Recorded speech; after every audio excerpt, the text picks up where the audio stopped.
Meus irmãos, abramos a palavra de Deus em 1 Coríntios capítulo 12. Diz assim a palavra de Deus: a respeito dos dons espirituais, não quero, irmãos, que sejais ignorantes. Sabeis que outrora, quando erais gentios, deixáveis conduzir-vos aos ídolos mudos, segundo éreis guiados. Por isso vos faço compreender que ninguém que fala pelo Espírito de Deus afirma anátema Jesus. Por outro lado, ninguém pode dizer Senhor Jesus, senão pelo Espírito Santo. Ora, os dons são diversos, mas o Espírito é o mesmo. E também há diversidade nos serviços, mas o Senhor é o mesmo. E há diversidade nas realizações, mas o mesmo Deus é quem opera tudo em todos. A manifestação do Espírito é concedida a cada um, visando a um fim proveitoso. Porque a um é dada, mediante o Espírito, a palavra da sabedoria, e a outro, segundo o mesmo Espírito, a palavra do conhecimento. A outro, no mesmo Espírito, a fé, e a outro, no mesmo Espírito, dons de curar. A outro, operações de milagres, a outro, profecia, a outro, discernimento de espíritos, a um, variedade de línguas, e a outro, capacidade para interpretá-las, mas um só e o mesmo Espírito realiza todas estas coisas, distribuindo-as, como lhe apraz, a cada um individualmente. Porque assim como o corpo é um e tem muitos membros, e todos os membros, sendo muitos, constituem um só corpo, assim também com respeito a Cristo, pois em um só Espírito todos nós fomos batizados em um corpo, quer judeus, quer gregos, quer escravos, quer livres, e a todos nós foi dado beber de um só Espírito. Porque também o corpo não é um só membro, mas muitos. Se disser o pé, porque não sou mão, não sou do corpo, nem por isso deixa de ser do corpo. Se o ouvido disser, porque não sou olho, não sou do corpo, nem por isso deixa de o ser. Se todo o corpo fosse olho, onde estaria o ouvido? Se todo fosse ouvido, onde o olfato? Mas Deus dispôs os membros, colocando cada um deles no corpo, como lhe aprouve. Se todos, porém, fossem um só membro, onde estaria o corpo? O certo é que há muitos membros, mas um só corpo. Não podem os olhos dizer à mão, não precisamos de ti, nem ainda a cabeça aos pés, não preciso de vós. Pelo contrário, os membros do corpo que parecem ser mais fracos são necessários. E os que nos parecem menos dignos no corpo, a estes damos muito maior honra. Também os que em nós não são decorosos, revestimos de especial honra. Mas os nossos membros nobres não têm necessidade disso. Contudo, Deus coordenou o corpo, concedendo muito mais honra àquilo que menos tinha, para que não haja divisão no corpo.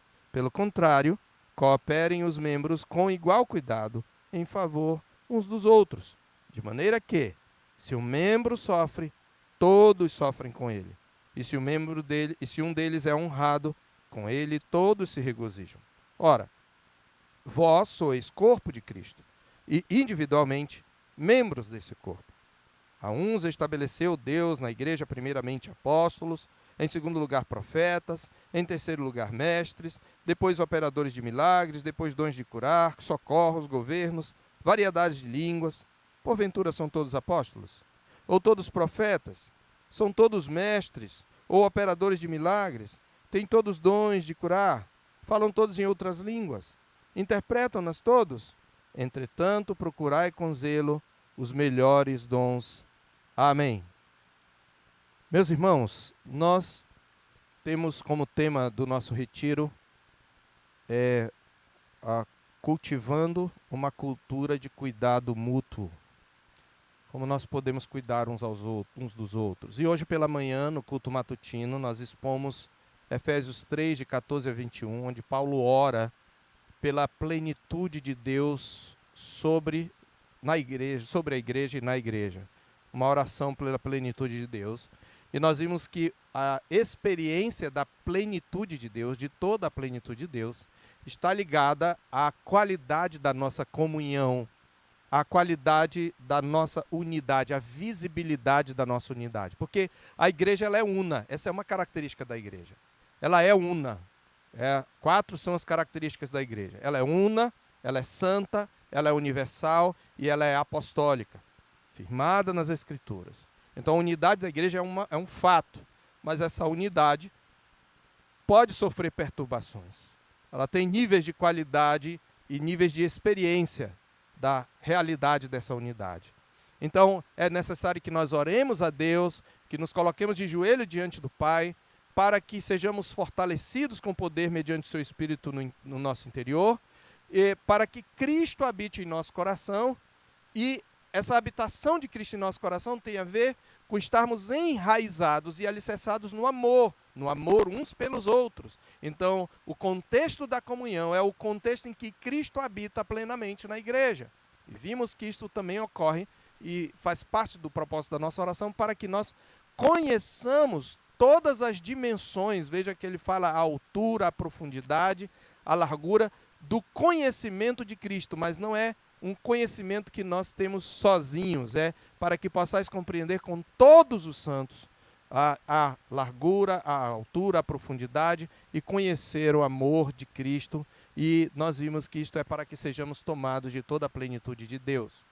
Depois, na nossa primeira palestra na escola dominical, nós falamos sobre os pré-requisitos para o cuidado mútuo, expondo Efésios capítulo 4, de 1 a 6, onde o apóstolo Paulo nos concita, nos convoca a vivermos de um modo digno da vocação a que fomos chamados, e nós observamos que antes de Paulo falar sobre essa vida digna do Evangelho, em termos de santidade pessoal, o que ele só vai começar no verso 17, ele do verso 1 ao 6 vai descrever esse viver digno em termos relacionais, porque todas as virtudes ali alistadas, humildade, mansidão, longanimidade e tolerância, elas são virtudes que nós só podemos vivenciar na relação uns com os outros, o que mostra que a unidade da igreja é o ambiente fundamental para o desenvolvimento da santidade pessoal. Não é possível eu desenvolver santidade espiritual, a santidade pessoal, maturidade espiritual, fora do ambiente relacional da igreja. Por isso, por quê? Porque nós cuidamos uns dos outros, edificamos uns aos outros e estimulamos uns aos outros ao amor e às boas obras. E nós tratamos de cada uma desses pré-requisitos. Nós vimos a definição de humildade, mansidão, longanimidade e também o suportar uns aos outros, que é a tolerância. Agora, nesta noite, eu quero tratar do tema recursos de Deus para o cuidado mútuo. Esse é o tema da nossa mensagem, recursos de Deus para o cuidado mútuo. Vimos os pré-requisitos, vimos que temos que começar orando, buscar ao Senhor, recursos de Deus para o cuidado, vimos então os pré-requisitos e agora os recursos que Deus nos dá. Quais são os recursos que Ele nos dá? Que recursos o Senhor nos dá? É sobre isso que Paulo fala em 1 Coríntios capítulo 12. Nós costumamos expor esse texto, e não estamos errados nisso. Na maioria das vezes eu expus esse texto tendo em mente falar sobre a questão dos dons espirituais, inclusive falando sobre a contemporaneidade ou não dos dons, e eu sou, obviamente, cessacionista, como reformado que sou, eu não vou discutir a questão, porque alguns dons que são tratados aqui, eles já não são mais necessários na igreja, eles são dons revelacionais, mas nós não vamos entrar nessa discussão, não é o nosso foco. O foco aqui é que o apóstolo Paulo está tratando em 1 Coríntios acerca de um problema que está acontecendo na igreja de Corinto. É interessante que a igreja de Corinto era uma igreja cheia de dons. Logo no capítulo 1, o apóstolo Paulo diz que não faltava nenhum dom àquela igreja. É uma igreja nesse sentido que talvez, pelo menos no que diz respeito às habilidades e capacidades do Espírito, talvez todo pastor quisesse. No capítulo 1, ele ressalta a graça de Cristo entre eles. Desde o verso 4, ele diz: sempre dou graças a meu Deus, a vosso respeito, a propósito da graça que vos foi dada em Cristo Jesus, porque em tudo fostes enriquecidos nele, em toda a palavra e em todo o conhecimento. Vocês conheceram o Evangelho. Agora ele diz: assim como o testemunho de Cristo tem sido confirmado em vós. Preste atenção nisso. O testemunho de Cristo tem sido confirmado no meio de vocês. Como? Por meio dos dons e ministérios. Ele diz: de maneira que não vos falte nenhum dom, aguardando vós a revelação de nosso Senhor Jesus Cristo, o qual também vos confirmará até o fim, para serdes irrepreensíveis no dia de nosso Senhor Jesus Cristo. Fiel é Deus, pelo qual fostes chamados à comunhão de seu Filho Jesus Cristo, nosso Senhor. Então a igreja de Corinto era uma igreja rica em termos de dons e ministérios. Em segundo lugar, era uma igreja que convivia com o sobrenatural, porque ali possivelmente, pode ser que Paulo não estivesse falando de gente de lá da igreja, mas havia pessoas com dons de curar. Nós estamos no 1º século, de novo, aqueles dons eram necessários naquele momento. Nós temos aqui o dom de línguas, a capacidade de interpretá-las, e havia, nesse sentido, até mesmo uma disputa. A igreja, por isso, se achava espiritual, porque ela tinha experiências sobrenaturais. Ela se achava espiritual, e quando Paulo diz assim, a respeito dos dons espirituais, não quero, irmãos, que sejais ignorantes. Aqui tem uma tradução alternativa. A palavra dons, ela vai ocorrer no capítulo, mas nesse versículo primeiro ela não está presente. Aí tem a expressão que Paulo usa, pode ser na verdade a palavra dons é subentendido, mas pode ser que Paulo esteja falando a respeito dos dons espirituais, porque no contexto ele vai falar. Pode ser que ele esteja falando a respeito das coisas espirituais, ou pode ser que ele esteja falando a respeito de um grupo daqueles que se intitulavam espirituais. Porque lá na frente, no capítulo 14, ele vai dizer, se alguém se considera profeta ou espiritual, considere ser mandamento do Senhor que vos escreva. No original, não faz muito sentido para nós, mas Paulo diz assim, a respeito das espirituais. E aí tem uma reticência, que pode ser coisas, pode ser dons ou podem ser pessoas. Então, de qualquer maneira, fica muito claro que havia uma disputa entre aqueles que tinham dom de línguas e aqueles que tinham dom de profecia. Então, eles não estavam usando o dom para servir uns aos outros, para cuidar uns dos outros, mas estavam usando o dom como instrumento de competição, como um instrumento de disputa de espaço e de poder. E é por isso que Corinto, embora fosse rica em dons e ministérios, era uma igreja problemática. No capítulo 1, versos 10 e 11, nós encontramos ali Paulo descrevendo uma igreja dividida. No capítulo 5, verso 1 em diante, nós vemos que é uma igreja frouxa na disciplina. Ela tolerava uma relação incestuosa entre o homem e sua madrasta. No capítulo 5 ainda, ela era tolerante à imoralidade. Ela também tinha uma mentalidade mundana. Irmãos estavam levando irmãos a incrédulos para tratar de litígios de questões de propriedade, possivelmente. Capítulo 6, verso 1 em diante. Era uma igreja que tinha vários problemas doutrinários, que são tratados a partir do capítulo 7. Era uma igreja que tinha problemas litúrgicos, e todo o capítulo 11 até o 14 é escrito para tratar desses problemas litúrgicos. Ou seja, essa era uma igreja que tinha muitos problemas ali. E era uma igreja que Paulo chama de carnais, crianças em Cristo. Era uma igreja rasgada pelas disputas internas. Então observe que uma igreja rica em dons e ministérios não necessariamente vai se tornar um terreno fértil, embora deveria. E é por isso que Paulo escreve o capítulo 12 e ele vai até o 14 para tratar de qual é a função dos dons espirituais. E qual é a função dos dons espirituais? Eu quero começar com quase o que é o fim do texto, ou pelo menos já perto do fim do texto. Qual é o propósito de Deus em dar aos seus servos dons distintos, diferentes habilidades, diferentes talentos, diferentes capacidades dadas pelo Espírito? Qual é o propósito de Deus? O propósito de Deus, nós poderíamos genericamente responder com o clássico glorificar o seu nome, né? Que a sua glória seja manifestada. Está correto, mas de que maneira essa glória de Deus é manifestada através dos dons? Através do cuidado mútuo. Então podemos dizer que Deus nos deu os dons para que cuidemos uns dos outros. Paulo disse isso claramente no verso 25. Para que não haja divisão no corpo, pelo contrário, cooperem os membros com igual cuidado em favor uns dos outros. Esse é o texto básico, né, do nosso retiro, né? Essa questão de cuidado mútuo.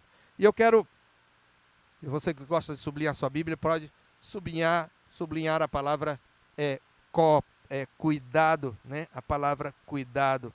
Ele diz para que não haja divisão. Essa palavra divisão é a palavra de onde veio a palavra cisma, e ela traz a ideia de um rasgo, quando você rasga um tecido. Então, é para os dons não são para a igreja seja dividida, os diferentes ministérios, aí podemos adaptar aqui as diferentes sociedades, as diferentes funções, há algumas que se destacam mais que outras, elas não são para a divisão, elas são para que cada um dos membros coopere com igual cuidado em favor uns dos outros. Essa palavra cuidado é a palavra-chave.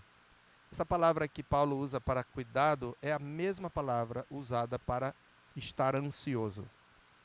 Quando a Bíblia diz não andeis ansiosos, é o mesmo verbo. Aí está em forma verbal, na verdade.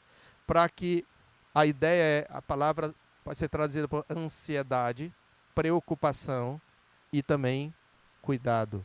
Jesus diz que os cuidados deste mundo eles sufocam a palavra de Deus. Lá na parábola do semeador, ele usa exatamente a palavra que é traduzida aqui. Então, cuidado aqui literalmente é preocupação. Deus deu os dons para que os membros tenham cuidado e preocupação uns com os outros e manifestem essa preocupação, servindo uns aos outros, cada um conforme o dom que recebeu. E para isso, Deus deu recursos. Queridos, nós já temos todos os recursos de que nós precisamos para cuidar uns dos outros. Quais são esses recursos? Grosso modo, são os dons e ministérios. Eu quero refletir sobre alguns princípios que são muito importantes para nós entendermos esses recursos de Deus. E a primeira verdade sobre os recursos de Deus é o primeiro grande recurso, na verdade, do qual fluem todos os outros, a fonte desses recursos é o Deus triuno. Nós podemos cuidar uns dos outros e viver essa diversidade na unidade, e eu sei que não soa bem para você a palavra diversidade, porque alguns grupos identitaristas a tomaram, a deturparam, a subverteram, mas nós vamos tomar de volta. Não estou falando de diversidade no sentido de diversidade de pecados, porque diversidade para o mundo é isso. Formas diversas de pecar. Estou falando de diversidade, gente de família diferente, de cor diferente, de classe social diferente, com dons diferentes, com várias características diferentes, nenhum é igual ao outro, mas que usa esta diversidade para promover a unidade. E exatamente esses dois princípios, e eu vou ter que usá-los aqui, são os dois princípios do texto, o princípio da unidade e o princípio da diversidade. E aí é por isso que Paulo começa com a Trindade. A Trindade Santa é o supremo recurso da igreja para o cuidado mútuo. Ela é o supremo recurso, em primeiro lugar, como um modelo. E a Trindade está aqui, é com a Trindade que Paulo fala. Nós somos uma igreja trinitária. Nós precisamos lembrar que Deus é uma Trindade. Olha o que Paulo diz. Ele diz, não quero, irmãos, que sejais ignorantes a respeito dos dons espirituais. E aí ele começa lembrando o passado dos coríntios. E antes de falar da Trindade, só para a gente abordar o texto aí rapidamente, ele diz, sabeis que outrora, quando erais gentios, quando vocês eram, porque os coríntios não eram judeus, eles eram gentios de nascimento, ele está dizendo, quando vocês eram ímpios, vocês se deixavam conduzir pelos ídolos mudos, segundo vocês eram guiados. As palavras que Paulo usa aqui, conduzidos, guiados, elas descrevem uma experiência sobrenatural. A ideia de que eles eram carregados aos ídolos mudos. Paulo está sugerindo aqui que quando eles eram pagãos, eles tiveram experiências místicas e sobrenaturais. E por que ele está dizendo isso? Eles, no entanto, tiveram essas experiências, mas elas não os conduziram a Deus. Elas os conduziram aos ídolos mudos. Por que Paulo está dizendo isso? Porque os coríntios estavam valorizando, estavam confundindo espiritualidade com sobrenaturalidade. E esse é um princípio aqui que nós vamos considerar um princípio subjacente, não é o ponto principal, mas é importante que nós entendamos. Paulo está mostrando que sobrenaturalidade não é sinônimo de espiritualidade. Porque ele diz, olha, vocês tiveram experiências sobrenaturais, mas que a sobrenaturalidade, a experiência mística não é um sinônimo de verdadeira espiritualidade, está provado pelo fato de que vocês já tiveram experiências sobrenaturais, só que eram baseadas em ações de demônios, e vocês eram conduzidas pelos ídolos mudos. Os coríntios, eles conviviam com as religiões de mistério. As religiões de mistério, por exemplo, se consultavam oráculos, onde havia pitonisas que faziam adivinhações, elas eram possuídas por espíritos, obviamente malignos, espíritos para eles de profecias, e os coríntios frequentavam templos que faziam isto, que tinham esse costume. Por isso ele diz, por isso vos faço compreender que ninguém que fala pelo Espírito de Deus afirma anátema Jesus, por outro lado ninguém pode dizer Senhor Jesus senão pelo Espírito Santo. Então ele diz, ele está querendo dizer que a verdadeira espiritualidade, e ele está tratando de culto aqui, o ambiente todo é de culto, a genuína espiritualidade, ela promove a glória de Cristo. A genuína espiritualidade aponta para Cristo. E é por isso que nós temos que cuidar uns dos outros, porque nós nunca apontaremos de maneira mais clara, de maneira mais pujante, mais palpável a presença de Cristo em nós do que quando nós amamos uns aos outros. Foi ele que disse isso.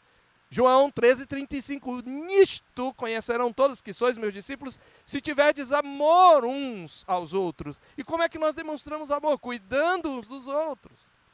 Então Paulo está dizendo, vocês são cheios de dons sobrenaturais, tem cura, tem profecia, tem milagre, mas vocês não têm uma espiritualidade sadia, porque vocês usam esses dons para se dividir, vocês não cuidam dos outros, vocês não exaltam a Cristo, não apontam para a glória de Cristo. E aí é nesse contexto, do verso 1 ao verso 4, especialmente o verso 4 e até o verso 6, que Paulo vai mostrar a trindade. Olha a trindade no texto. A trindade é a fonte fundamental desses recursos para o cuidado mútuo. Ora, os dons são diversos, mas o Espírito é o mesmo. Aí está uma pessoa da divindade. Em segundo lugar, a diversidade nos serviços, mas o Senhor é o mesmo. Esse é um título que aponta para Jesus, o Filho. E ele termina dizendo, e a diversidade nas realizações, mas o mesmo Deus, subentendido aqui, Deus Pai, é quem opera tudo em todos. Lembra que em Efésios 4 ele fala um só Deus e Pai? Lembra quando nós falamos há um só corpo, um só Espírito, um só Senhor, um só Deus e Pai? A trindade está lá. E por que a trindade é fundamento? Primeiro, porque a trindade é exatamente o modelo perfeito de unidade na diversidade e diversidade na unidade. Os orientais descrevem o seu ser supremo, o que quer que isso signifique, com a frase, o tudo é um. O tudo é um. Que todo o universo, tudo que existe, é um só. E nós temos que nos conectar com ele.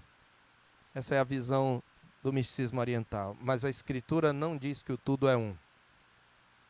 Tudo foi criado por um só Deus, mas ela diz que os três são um. E um é três. Pai, Filho e Espírito Santo. O Pai não é o Filho, o Espírito Santo não é o Pai nem o Filho, e o Filho não é o Pai nem o Espírito Santo. Mas eles três são um só Deus. Uma só essência, uma só substância, e três pessoas subsistem. Costuma-se falar de primeira pessoa da Trindade, segunda pessoa da Trindade, terceira pessoa da Trindade. Já se convencionou chamar, mas nem é muito apropriado, porque traz uma ideia de que como se não fossem iguais, mas eles são iguais em glória, em poder, em majestade. Mas na obra redentora há uma que nós chamamos de economia da Trindade, como que a Trindade atua. É óbvio que, por exemplo, é só o Filho que é chamado de Verbo. É só o Espírito Santo que é chamado de penhor. Ele também é chamado de dom. E só o Pai é chamado de Pai. Então, há distinções entre eles, mas eles operam juntamente. E Paulo está dizendo que eles três são uns, mas eles caminham em unidade perfeita. É uma frase que alguns, não sei quem cunhou, disse, Deus é comunidade. Deus é um exemplo de três pessoas que são co-iguais, co-eternas, que cooperam perfeitamente, que não se dividem, porque Deus é um só. E Este é o modelo para a igreja, a unidade na diversidade. E esse Deus opera na igreja para o cuidado mútuo. Ele diz, olha aí, dons, há um paralelismo aqui, dons, serviços e realizações. Dons são as capacitações, as habilidades que o Espírito Santo nos dá. Dom de exortação, dom de misericórdia, os socorros, dom de liderança, dom de contribuição, dons que eu estou citando que nós hoje ainda temos. Mas ele diz, olha, os dons são diversos. Observe unidade e diversidade. Os dons são diversos, mas o Espírito que capacita, que concede esses dons, que opera por meio desses dons, é o mesmo. E ele diz, e há diversidade nos serviços. A palavra aí é diaconia. O serviço é o trabalho realizado mediante o meu dom. O dom produz um serviço. Mas o Senhor Jesus, que está atuando, é o mesmo. E ele diz, há também diversidade nas realizações. A palavra realização traz a ideia de resultado. Então você tem a capacitação, que é o dom, você tem o trabalho, que é o serviço, e você tem o resultado. As realizações, ou seja, os resultados são diversos. Um não traz resultados iguais ao do outro. Um não produz frutos no mesmo nível que outro. Mas é o mesmo Deus e Pai que opera em todos.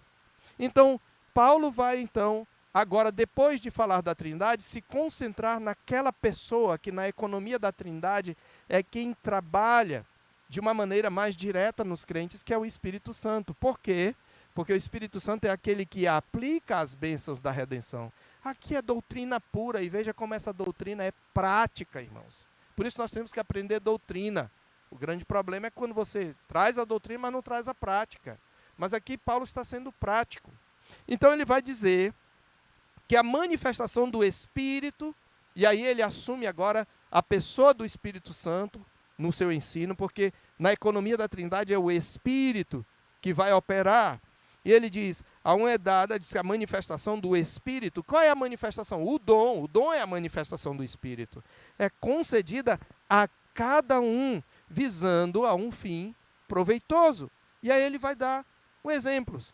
A um é dada mediante o Espírito, a palavra de sabedoria. A outro, segundo o mesmo Espírito, palavra do conhecimento. A outro, no mesmo Espírito, a fé. A outro, no mesmo Espírito, ele está dizendo, nenhum dom é mais espiritual do que outro. É isso que ele está dizendo. Alguns dons eram mais sobrenaturais, manifestavam-se de maneira mais extraordinária, mas ele não era mais espiritual do que aquele dom que não aparecia muito. Esse é o ponto. Ele vai então dizer, veja, ele vai citar vários dons, mas ele diz no verso 11, mas um só e o mesmo, veja a redundância, um só e o mesmo Espírito realiza todas essas coisas, mas não só isso. Ele está dizendo aqui, todos os dons são manifestações do mesmo Espírito. Esse é um princípio digno de anotar. Esses recursos que a graça nos deu, eles são distintos. Eles se manifestam de maneiras distintas. Cada membro manifesta os seus dons de maneira distinta do outro. Eles têm resultados distintos. Alguns vão trazer resultados mais marcantes, mais visíveis, mais palpáveis do que outros. Mas é o mesmo Espírito que está atuando naquele que aparece e naquele que não aparece. É isso que Paulo está dizendo. Mas ele diz outra verdade aqui importante com relação aos recursos. Nós vimos que a Trindade é a fonte, porque a Trindade é diversidade na unidade. É uma unidade perfeita de 3 pessoas distintas, um só Deus. Mas em segundo lugar ele vai dizer que é o mesmo Espírito que opera em cada um de vocês. Cada um de vocês. Independente da realização. É o mesmo Espírito. Mas em terceiro lugar, ele vai dizer que cada manifestação do Espírito é realizada de maneira soberana. Ou seja, o Espírito atua de maneira soberana, não tem a ver com meu mérito. Ele diz, o mesmo Espírito realiza. Quem realiza? O Espírito, não é você. Quem realiza? O Espírito. Espírito Santo. Não é você. Mas diz que ele distribui esses dons como lhe apraz. É ele quem decide a quem ele vai dar, a quem ele não vai dar. Então, a manifestação das habilidades para cuidar uns dos outros, ela é dada soberanamente pelo Espírito Santo. Esses recursos não têm a ver com minha vontade. A minha vontade está envolvida na forma como eu os uso, no espírito com que eu os uso, na motivação pela qual eu os uso. Mas a capacitação, quem dá é o Espírito, e ele faz de maneira soberana. Paulo até nos concita, nos convoca, nos incentiva a procurar com zelo os melhores dons, mas quem dá é o Espírito. Ele vai dizer isso em outra ocasião, no verso 24, mas os nossos membros não têm, diz que tudo Deus coordenou o corpo, concedendo muito mais honra àquilo que menos tinha. Eu quero destacar esse Deus coordenou o corpo. É Deus quem coordena o corpo. E, em quarto lugar, falando desses recursos, lembra, quais são os recursos, os dons e ministérios? Mas a fonte desses recursos é o Deus triuno. Cada dom, não importa o nível da realização, é uma manifestação do mesmo Espírito. E o Espírito atua soberanamente. E ainda, em quarto ou quinto lugar, não me lembro mais, próximo ponto, todos esses dons e habilidades visam a edificação do outro, a edificação coletiva, a edificação da igreja. Versos 7 a 11, ele diz, veja, no verso 7, a manifestação do Espírito é concedida a cada um visando a um fim proveitoso. E depois ele fala que no verso 24, Deus coordenou para que não haja, no verso 25, divisão no corpo. Pelo contrário, operem os membros com igual cuidado em favor uns dos outros. E ele fala no verso 28 que Deus estabeleceu a uns profetas, a outros, uns apóstolos, profetas, etc. Então, os nossos dons, eles visam a edificação coletiva. Esses são princípios que Paulo vem tratando. Um outro princípio que Paulo vai tratar é que os dons operam dentro da unidade orgânica da igreja. Os meus dons, eles operam dentro da unidade orgânica da igreja. O que isso quer dizer? Que o meu dom, ele não tem sentido se ele é usado separado. Um dos argumentos daqueles que defendem a contemporaneidade dos dons de línguas é o seguinte: não, o dom de língua é para edificação pessoal. Se não houver quem interprete, a pessoa se edifica a si mesma. Mas esse é um problema. Esse é um grande problema. Porque se você ler todo o capítulo 12 até o 14, o apóstolo Paulo vai exatamente dizer que a igreja precisa receber edificação. Em nenhum momento ele diz que você se edifica. É por causa de um versículo que Paulo diz assim: você dá bem as graças, mas o outro não é edificado. Quando Paulo diz isso, ele está dizendo que ele tem que ser edificado. Ninguém se edifica a si mesmo. Esse é o ponto. Nós precisamos uns dos outros para nos edificar. Então, quando eu digo que os dons operam dentro da unidade orgânica da igreja, eu estou dizendo que o seu dom, ele não foi feito para funcionar individualmente, nem para edificar a você. Tem até umas igrejas, umas seitas aí, né, que manda a pessoa, olha, bote a mão na sua própria cabeça, né, e declare a bênção de você. Irmãos, esse é um conceito contrário ao ministério sacerdotal. O sacerdote, ele não recebe de Deus autoridade para ministrar sobre si mesmo. É sempre sobre outro. Ele é um mediador. E em Cristo nós somos sacerdotes. Então, neste sentido, Paulo, ele vai mostrar que ele opera dentro da unidade orgânica e ele vai exatamente descrever isso nos versos 12 e 13. Porque assim como o corpo é um e tem muitos membros, pensa no corpo humano, E todos os membros, sendo muitos, você tem mãos, você tem pé, você tem dedo, você tem unha, você tem cabeça, você tem peito, você tem barriga, você tem pé, você tem orelha, você tem nariz, você tem olhos, você tem boca. Todos os membros, sendo muitos, constituem um só corpo, assim também com respeito a Cristo. É interessante que ele está falando da igreja, mas está falando com respeito a Cristo, porque Cristo está unido para sempre à igreja. Pois em um só Espírito, todos nós fomos batizados em um corpo, quer judeus, quer gregos, quer escravos, quer livres, e a todos nós foi dado beber de um só Espírito. Todos nós fomos batizados com o Espírito Santo. Agora, crente, deixa eu te falar aí. Deixa eu ensinar você, por favor, aprenda uma vez por todas. Um irmão perguntar para você, você é batizado com o Espírito Santo? Não diga que não. Sim. Você fala em línguas? Depende. Você pode dizer, não, eu falo inglês. Ou eu falo espanhol. Porque Paulo está dizendo que todos os membros, o batismo com o Espírito Santo ocorre na conversão, é o selo do Espírito. Todos fomos batizados, um só Espírito, no corpo, para dentro do corpo, essa expressão, para dentro do corpo. E a todos nós foi dado beber de um só Espírito. E aí, a partir do verso 14, Paulo vai trabalhar esses dois princípios que eu falei lá no início e eu quero retomar. Unidade e diversidade. No verso 14, ele vai trabalhar a diversidade, do verso 14 até ao verso 18. Até o verso 19. E do verso 20 ao 24, ele vai trabalhar a unidade. Observe aí. Ele diz, verso 14, ele trabalha a diversidade. Porque também o corpo não é um só membro, mas muitos. Então a ênfase aí é no muitos. O corpo não é um só membro, mas são muitos. Veja, eu não sou igreja. Corrija qualquer pessoa.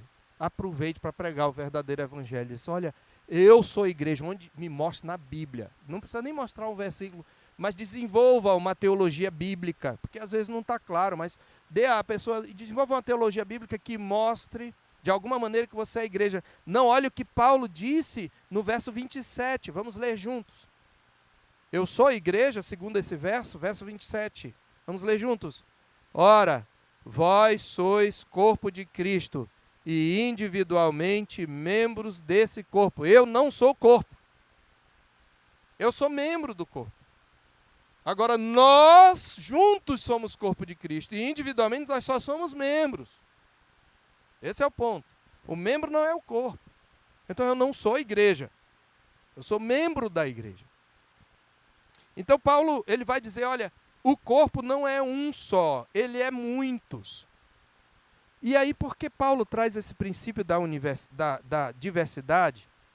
Paulo vai aplicar essa doutrina para combater uma das manifestações do orgulho que a nossa sociedade menos conhece. A chamada, eu vou usar um termo contemporâneo, baixa autoestima. Tem aquela pessoa que não se gosta, né?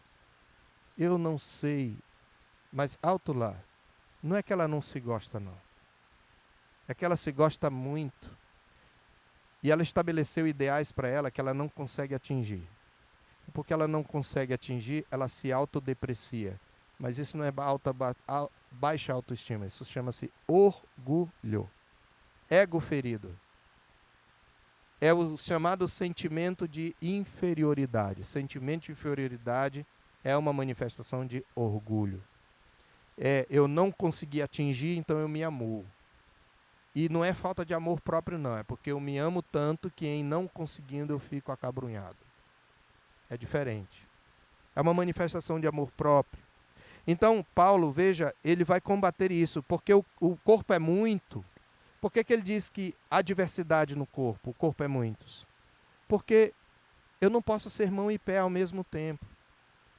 Eu não posso ser olho e boca ao mesmo tempo. Não dá. Veja como ele combate esse sentimento de inferioridade, que é uma manifestação de orgulho.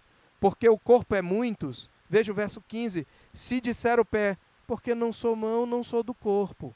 nem por isso deixa de ser do corpo. E se o ouvido disser, porque não sou olho, não sou do corpo, nem por isso deixa de o ser. Ah, eu não sei cantar, pastor. Então eu não sirvo para a igreja. Eu não sei falar lá na frente. Eu não sei ensinar. Paulo diz, você não deixa de ser do corpo porque você não tem certos dons. É o que ele está dizendo. Você é do corpo, o que quer que você seja. Você pode ser um pé. E aí ele vai arrazoar até de maneira irônica. Se todo o corpo fosse olho, onde estaria o ouvido? Se todo fosse ouvido, onde estaria o olfato?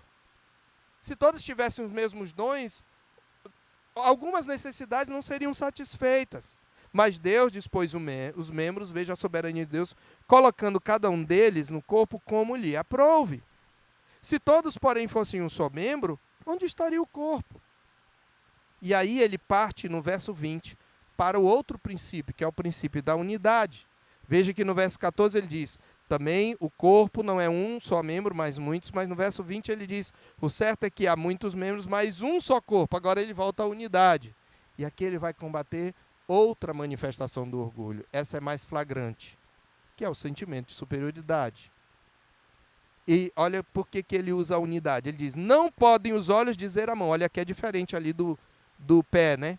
O pé ele está se achando nada, porque ele não é mão, ele não é do corpo.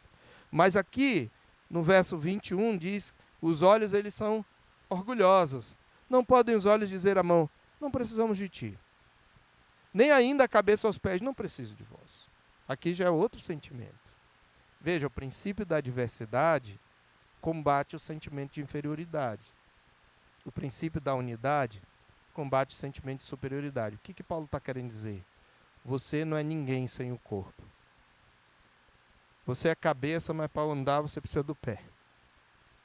Você não anda, como é que a cabeça vai andar sem os pés? Sem as pernas. Certo? É isso que ele está dizendo. Eu não posso, a cabeça não pode dizer aos pés, eu não preciso de vocês.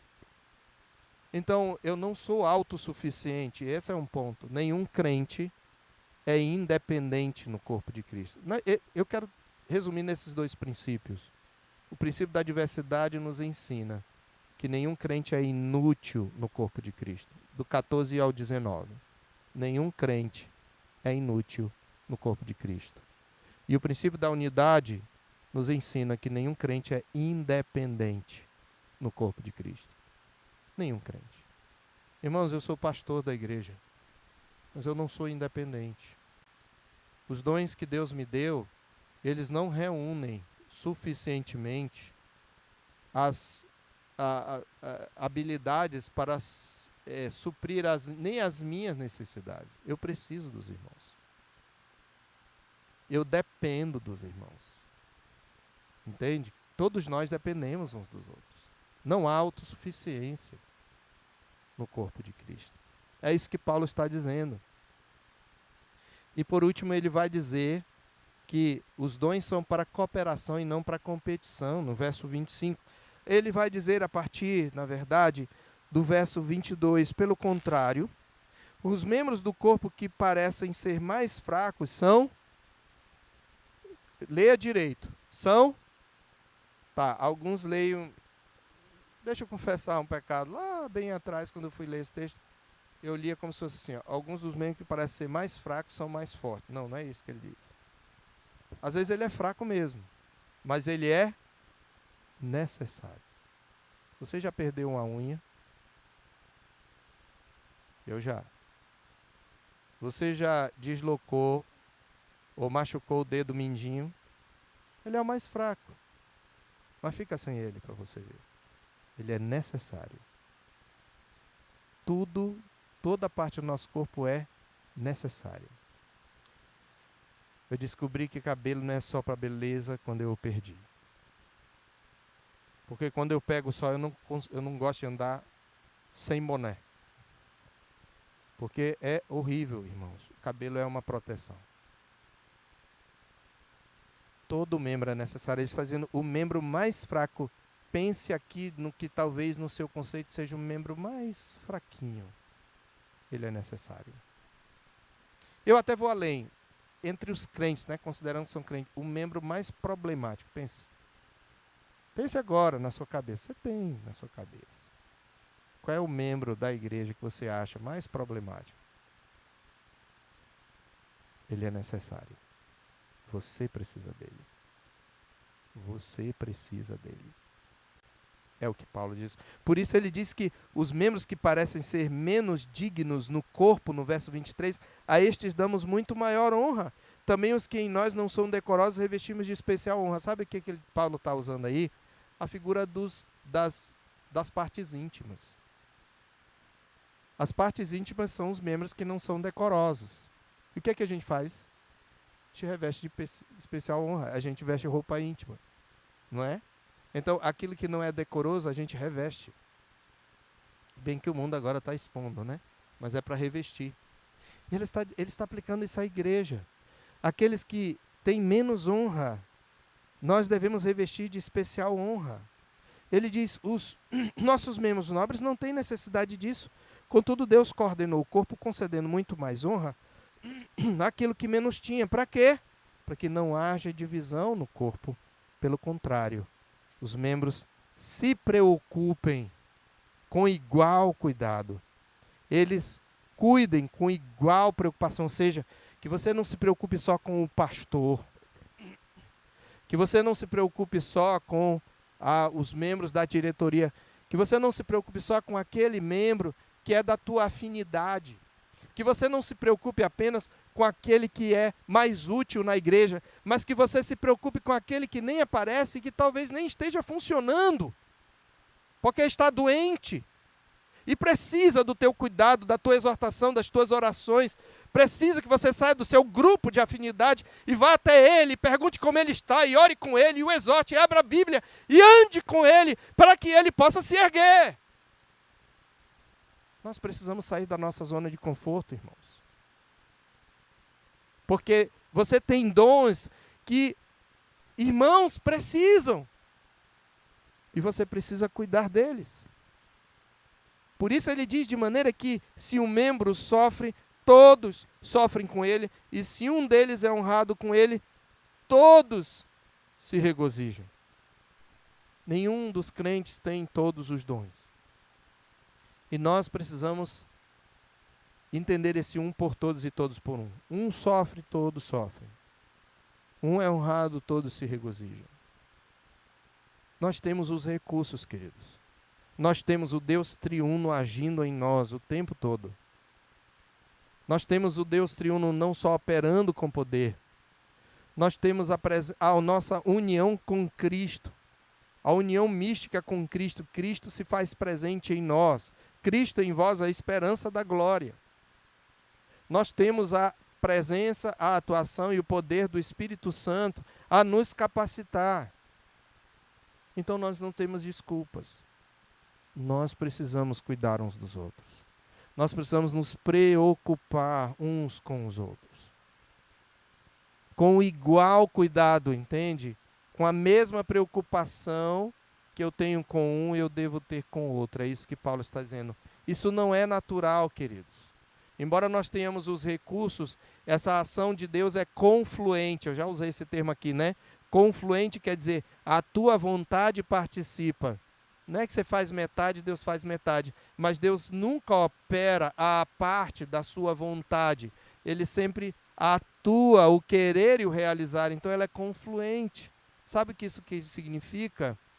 Que para que a minha pergunta a você é, você tem a mesma preocupação com todos os irmãos da igreja, da terceira igreja? Você se preocupa com todos eles igualmente? Não. Claro que não. Então o que você tem que fazer? Você tem que buscar esse ideal. Você vai consegui-lo de maneira perfeita? Não. Mas suba ao sarrafo e aproxime o máximo que você puder. Que passo eu preciso dar para ter um cuidado igual? Primeiro, eu tenho que sair da minha zona de conforto. Eu tenho que sair daquele círculo onde eu me sinto mais à vontade, inclusive nos meus pecados, né? Porque os círculos de afinidade muitas vezes alimentam o nosso pecado. Também. Eles são importantes, mas nós temos que tomar cuidado, porque eles também são ambíguos. Eu preciso sair dessa zona de conforto e buscar aquele que talvez para mim tenha menos honra e revesti-lo de especial honra. Porque Deus me deu recursos, porque o Deus triuno está aqui, e para que Cristo seja glorificado, para que Cristo seja manifesto na vida, para a vida daquela pessoa através de mim. Meus irmãos, que o Senhor Deus nos abençoe, mas eu quero concluir com o capítulo 13. Paulo diz, entretanto, procurai com zelo os melhores dons, mas ele nos aponta o caminho. E eu passo a mostrar-vos ainda um caminho sobremodo excelente. Eu não vou expor o texto, mas muito rapidamente é a minha conclusão. É interessante, nós começamos falando que espiritualidade, sobrenaturalidade não é sinônimo de espiritualidade. Que a manifestação de um dom não necessariamente indica a sua maturidade. Onde é que a espiritualidade genuína se manifesta? No amor. Não nos dons, mas no fruto. Por isso Paulo diz, eu passo a mostrar-vos um caminho sobremodo excelente para essa cooperação mútua. E aí ele começa mostrando o caráter indispensável do amor, a importância do amor nos primeiros versos. Ainda que eu fale as línguas dos homens e dos anjos, falando do dom de línguas, e não é que existia língua de anjos, ele está usando uma hipérbole. Porque ele diz no mesmo texto, ainda que eu conheça todos os mistérios e toda a ciência, eu vou concluir que tinha alguém naquela época que conhecia tudo? Não, é só Deus é onisciente. Mas ele está dizendo, ainda que eu fale a língua dos homens e dos anjos, que eu fale mistério, se eu não tiver amor, eu sou como uma lata, eu sou como um latão, quando você bate que é irritante, não tem som. O som é irritante, é isso que ele quer dizer. O bronze que soa, o símbolo que retine, ele não está falando de um instrumento que toca uma música suave, ele está falando de um barulho sem sentido. Se eu não tiver amor, eu posso ter esse dom sobrenatural. É o que ele está dizendo no contexto, obviamente, do primeiro século. Ainda que eu tenha o dom de profetizar e conheça todos os mistérios de toda a ciência, se eu não tiver amor, eu não sou nada. E ainda que eu que eu entregue o meu próprio corpo para ser queimado, que eu distribua todos os meus bens dentro do próprio, se eu não tiver amor, nada disso vai ser proveito. O amor é o aspecto fundamental para o cuidado mútuo. Os meus dons de nada vão adiantar se eles vão promover competição e divisão. E aí depois ele mostra o caráter do amor. O amor é paciente. O amor é benigno, ou seja, ele não provoca o mal no outro, ele traz o bem biblicamente definido. Ele não se ufana, quer dizer, ele não fica se gabando, ele não se ensoberbece, ele não se exaspera. O que é se exasperar? Aumentar a voz, gritar, irar-se, irritar-se. Ele não arde em ciúmes, e esse ciúme aqui é a ideia do ciúme das minhas ideias. Esse é o contexto de Coríntios, ele fala de ciúmes e contendas lá. Não é aquele ciúme entre marido e mulher, embora isso possa ser também aplicado, mas ele está falando daquele ciúme que assim, eu tenho uma opinião, e quando essa minha opinião não é aceita pela maioria, eu fico zangado. É esse tipo de ciúme. Ou quando o meu grupo não é favorecido, eu fico zangado. O amor não arde em ciúmes. O amor não se ufana, não se ensoberbece. O amor não se comporta inconvenientemente. A palavra aqui significa que ele não traz um comportamento que envergonha o outro, que constrange o outro. Ele não se exaspera, ele não se ressente do mal, quer dizer, ele não fica remoendo o mal, ou pode significar também, ele não suspeita do outro sem uma prova. E por fim ele mostra o caráter permanente e eterno do amor. Ele diz, o amor jamais acaba. Ele, na verdade, diz que o amor tudo sofre, tudo crê, tudo espera e tudo suporta. Ele diz que o amor jamais acaba, havendo profecias desaparecerão, havendo línguas cessarão, havendo ciência passará. No céu nós não vamos precisar de fé, nós não vamos precisar de esperança, nós não vamos precisar da Bíblia. mas nós vamos ter amor. Nem vamos precisar dos dons, mas nós teremos amor. O amor é o caminho para o cuidado mútuo, o caminho sobremodo excelente. E esse amor é fruto do Espírito. Ele também existe como recurso. Meus irmãos, que o Senhor Deus nos dê a graça de sairmos desse retiro decididos a dar um passo além no estágio em que estamos, no cuidado mútuo, a deixar de ser consumidores. Tem muitos crentes na igreja que são consumidores. Eles frequentam a igreja, mas eles não têm nenhum tipo de cooperação na igreja. Eles não ajudam em nada na igreja. Eles mal comparecem no domingo. Muitos crentes entram em crise na sua vida familiar, na sua vida conjugal, na sua vida pessoal, porque eles não se envolvem. Eles não se deixam admoestar, eles não estão junto com o povo de Deus. Muitos crentes se satisfazem em vir ao culto, ouvir a palavra, tudo muito bonito, o louvor é bonito, mas eles não têm essa preocupação uns com os outros. E nós precisamos, queridos, nos preocupar. Então eu quero perguntar, que tipo de preocupação você tem demonstrado com a igreja de Deus? E como você tem usado os seus dons? Que o Senhor Deus nos dê a graça, meus irmãos, de sairmos daqui decididos a cooperar com igual cuidado, a nos preocupar com igual cuidado em favor uns dos outros.